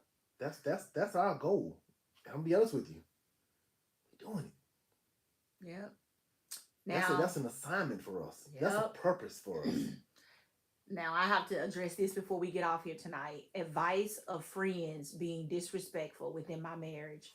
Baby, them friends. They don't have no place. They don't have no place. They don't have a place in your marriage. Period. And guess what? Period. This is what a friend can say to me. Oh man, you gonna let her take our spot? Yes. Yep. Oh man, you gonna put her before us? Yep. Man, you gotta call your wife just to get permission to go down here? Yep. I don't need permission. I'm a grown man. But I do need to consult my wife to make sure there's nothing that we have planned or if she feels comfortable with this. Mm-hmm. Period. Yes. So friends can kick rocks. Because once again, we're going into the summer seasons. I guarantee you, if you're in the deep south where we are, put that Parker on or them sweatpants and go outside in June and July and see, don't you need some CPR after you faint? Seasons change. Friends also change. Sometimes friendships run their course, especially when you go into a different level of life. As I continue to be successful, some people have to fall off because they're not in the same mindset I am again. Am I better than them? No. Have we outgrown each other? Yes. My job, if you're a true friend of mine, if we're true friends, our job should be to build one another. And if you've gone as far as you can go, I'm not looking down on you, per se. But if I'm going higher in my relationship and in my career, bro, it's my season. Be happy for me. Mm-hmm. So I'm sorry. Everyone is asking, when is the singles retreat? The singles retreat is tentatively scheduled for July. We are waiting for 2 confirmations. You saw them? We are what? Somebody said, sometimes friendships are like menstrual cycles. They come and go. That is truth though. They ain't lie. It's gonna be in July. The reason it's not posted is because we're waiting on 2 resorts to get back with us, and that is going to solidify the location of it. Oh yeah. Yeah. So that's all that we're waiting on is how we don't want you guys to just.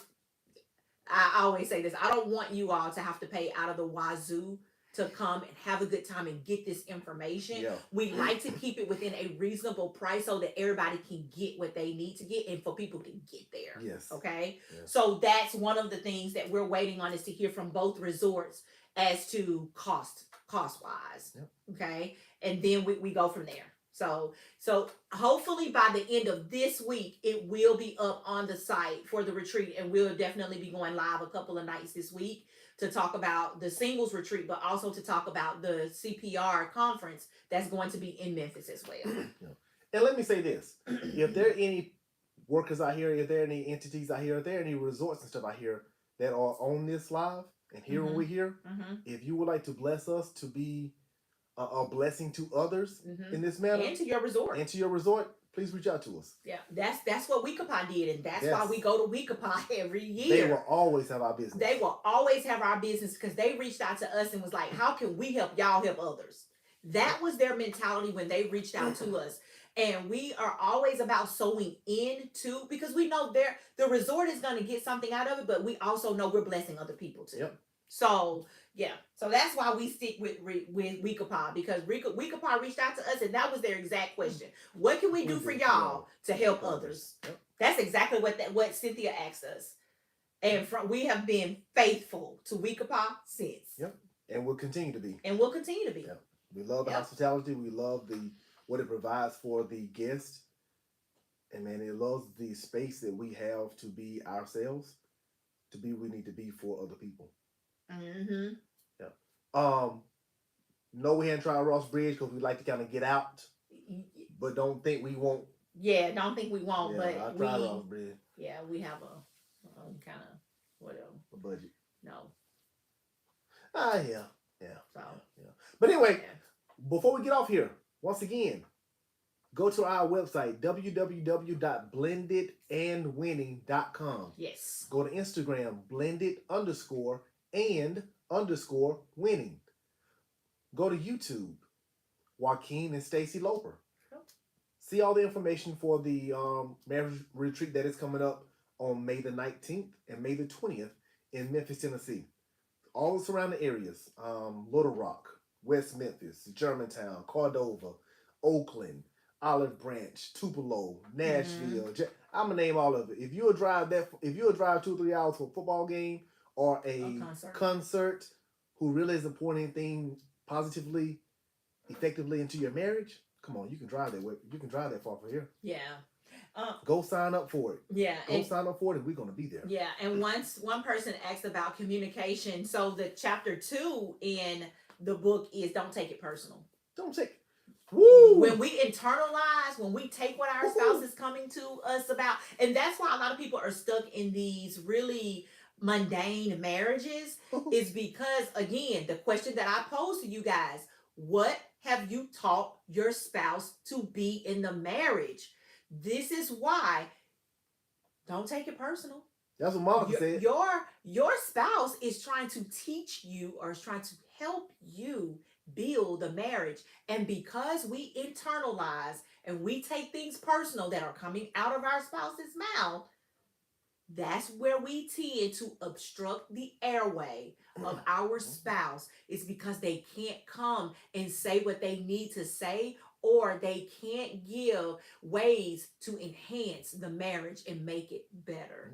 Is because you're sitting there taking it personal. So we teach all of the communication part. We also teach the part where you've got to be what your spouse needs you to be in the moment, whether that's spiritual, intimately, physical, socially. We teach all of that, again, in this tiny little book. But I'm telling you, it's filled with nothing but meat and potatoes. Even put the look. You have to. This is what you have to be able to hear. And I'm not. This is not a dig. This is the reality for many of us on here, whether it's marriage or relationship. Ships. I am my wife's third husband. Yes. 3. Mm-hmm. Some of the things she used to come at me with when we first got married, I used to simply say, hey, I'm not him. Mm-hmm. I ain't taking it personal. You can't take it personal. A lot of the things that they desire for you to be, or they want to be the same person around you, is because they've had that open space to be that person around other people. You have to set boundaries for yourself and for your relationship. I ain't taking it personal. All I did was set a standard. I'm not going for that. Yep. And I did the same thing. And she did the same thing. I did the same thing. So don't think it was, him. No. Rising up. No. It went both ways. When I say that, I'm speaking just from my perspective as a husband. Once again, I cannot be the husband without her being the woman that she has been. And my wife was there. My wife, look, I want more out of life than this. I'm like, I don't. She like, you ain't showing me. See, you have to be willing to be grown. In order to be grown, you have to be stretched. I've never felt a stretch or seen anything stretched that didn't look like it hurt a little. Matter of fact, like y'all wouldn't be putting these wigs on. Y'all put that cap on y'all head before y'all put that wig on, right? Y'all head be looking like mine. Oh wow. Oh, y'all, we had a you know what I'm saying? Yeah. Head be looking like mine before they put that wig on. You stupid. You stupid. So I did have a question, and David Williams David Williams, and we sorry we keeping y'all longer than we wanted to keep y'all. We really apologize about that, because some people say I gotta go to sleep. Marriage requires reciprocity. Yeah. Marriage requires reciprocity. Yes. You can't just think it's gonna go one way and it's gonna always go your way. You gotta sit down and have them conversations. Like, what are the needs of your husband? What are the needs of your wife? And come on, you gotta step up, brother. You gotta step up, sis. What I put into my marriage. What do I put? Somebody made a comment, and I'm gonna get to Bougie. Bougie says, send her our cash app. She says, because how do we fund all of this right here? But thank you so much, Bougie, for wanting to sow into good ground. Shoot, my wife is expensive. Joaquin Loper. Cash app, Joaquin Loper. I swear I'll spend it on her. Okay. Hey, somebody put my cash app in there. Put it in there. Thank you. I'm so sorry. But anyway, marriage requires reciprocity, okay? But when you, and Joaquin can speak on this so much better than I can because I'm not a revengeful person. I am easy to forgive. So I am. But what did you what? Yeah, I am. I was about to say, now, Joaquin Loper, if you don't own that. I am. I so am. But what he found was that he can't get eye for an eye. Why? Yeah. Why eye for an eye? So Bougie was saying, and I'm just calling that because I forgot what her full name was on there. But Bougie was saying, what do you do when you're in a marriage where you've hurt your spouse and now your spouse wants to do everything they can to make you hurt in the way that you hurt them? It ain't gonna happen. Yeah. That pain that Joaquin felt because of my infidelity, I'm not sure if there's anything that he could have done to get back at me to make me feel the way he felt. It wasn't. I don't think, because here's the thing. He would have been trying over and over and over again to get the same reaction out of me that he had, the same feelings that he had. And who's to say that that's how I'm going to feel? Yep. So if your spouse drops a hammer on your foot and you therefore in return pick up the hammer and drop it on his foot, just because you dropped it on his foot ain't going to make the pain go away from yours. You still have to deal with what's going on. Ooh, did y'all hear that? Like, did y'all hear that? Okay?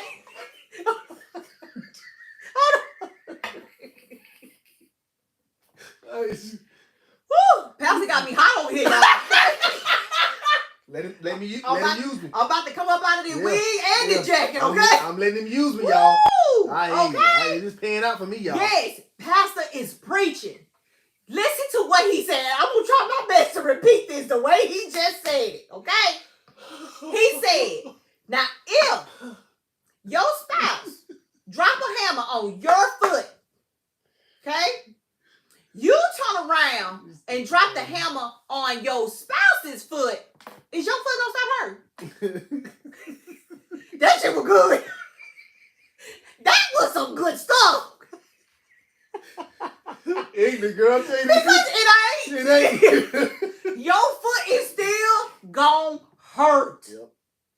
Most of the time, people hurt because when things like that happen to them, because they feel like failures, they're embarrassed. And I'm gonna tell you, and all those things apply to me. But what it also did in my life, it uncovered so many things that I had covered up that I was masking. That was good. My insecurities, my low self-esteem, my past embarrassments, my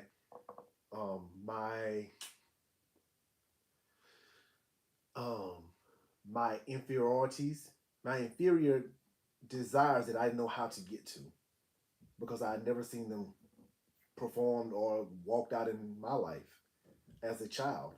Mm-hmm. Everything I said I would not be, I became in that moment because of an action of somebody I chose to be with. So what did I do, or what wasn't I being that led this person to make that decision to do that to me? See, all those questions, everything came back to me. But we try to put it all off on that person. So I had to look at my own actions. And it's, man, in those moments, there are a lot of things that go through your head. And it doesn't have to be infidelity. It can just be financially, communication. It can be it all. But what do you do when it all comes at you at one time? I'll tell you what, it's about like getting debt. Have you all ever, I don't know, I've been in debt. I got married to her. I was in debt.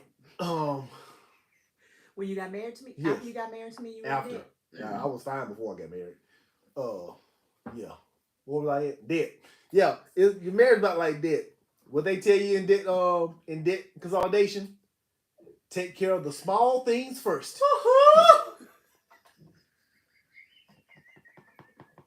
I'm better now, y'all. Though. Oh, she's much better. I'm better now. Much better. But you have to pan out where your pain and stuff comes from, and you have to address and attack the small things first. You can't take it all at one time. But that thing has to be walked out and it has to be over communicated. Yeah. I mean, this thing called marriage, Man, this is this is not for the faint at heart. It ain't for the weak. It ain't for the weak. Who was that? That's my Rest boy. in peace, David Arnold. My man David Arnold. Man, my comedian. Man, this thing called marriage. You want this thing called a wife? It ain't for the weak. Yeah. So every man on here and every marriage on here that is successful and that is prospering and wants to do more, I commend you. Every marriage on here that's not where you want to be, but wants to do better and wants better for your marriage and individual life, I commend you. Yeah. Because the only way we can be where we are right now, we wanted to be here. Mm-hmm. So we had to go out and get the information we needed from sources that were unfamiliar to us and didn't necessarily look like what we had been through. Mm-hmm. And so, yes, we do marriage counseling. We do premarital counseling. We do personal counseling and grief recovery as well. Yeah. Personal and life coaching. Yeah. And yes, we are, do we call ourselves motivational speakers or we call it? We're transformational speakers. That one. That word right there. Mm-hmm. We're transformational speakers. Mm-hmm. Yeah. We don't want to just inspire you. Yeah. We want you to transform. We want you to transform. I hate you. Yeah. And we ain't talking about transform like Decepticons. We ain't Decepticons. We yeah. But we love you all. We love you with the love of Christ. Hey, my name is Joaquin Loper. This is my beautiful, beautiful, beautiful wife, Stacy Loper. Yes. And we are blended and winning. And so are you. Look, thank you all for tonight. Remember, go to all of our websites and sign up for the marriage conference that is coming to Memphis, Tennessee. And May the 19th, May the 20th. Yes. Invite your people. And as we get requested through to other states and everything, we will also post those on it. So as they pop up, they may pop up for you on our site. Okay. Yes. And then you can decide which one you would like to come to. And again, remember, be looking out for the single saved and unsatisfied coming to y'all soon in July. We just got to know where it's coming to. Okay. Hey, thank y'all so much, y'all. Man. We don't take it lightly. But hey, as always, we're going out with a hootie hoo and a blue blue. Peace. We out. Good night. Good night, y'all. Great week. God bless. God bless y'all.